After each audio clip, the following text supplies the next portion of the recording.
people to travel. Prof, earlier on you said about properly educated. Correct. Do you think the education system as it is in Africa, generally, is it failing young people? There's a problem with our education system across the board. I have traveled and I'm familiar with the education systems of many African countries.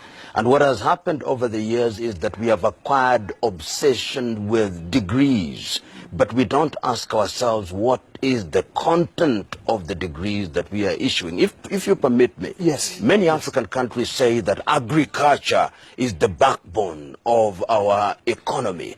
But what a weak backbone it is in many African countries. If you go to the universities, what kind of things are they teaching their graduates of agriculture? If you look at a country such as China, for example, in the area of aquaculture, they are producing over a third of their fish from fish ponds. Are we doing that? If you look at a number of African countries, they are still importing poultry from countries such as Brazil.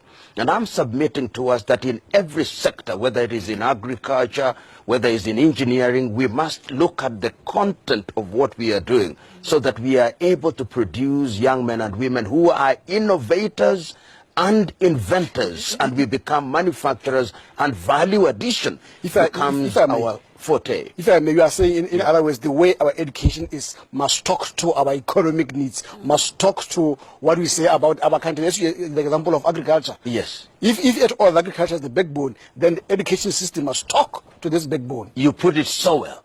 That is what I'm saying. Because look at the education system that we inherited from the erstwhile colonizers. It was meant to produce Africans who would work as civil servants. And there is a large sense in which we have carried on that kind of education system without much interrogation.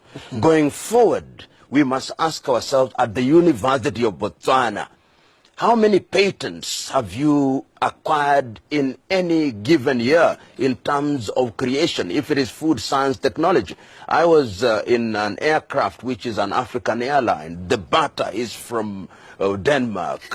How I wish that the butter... African airline in Africa. How I wish that the butter was from Botswana, that the beef was from Botswana, that the coffee was from Kenya, the cocoa was from Ghana or Cote d'Ivoire.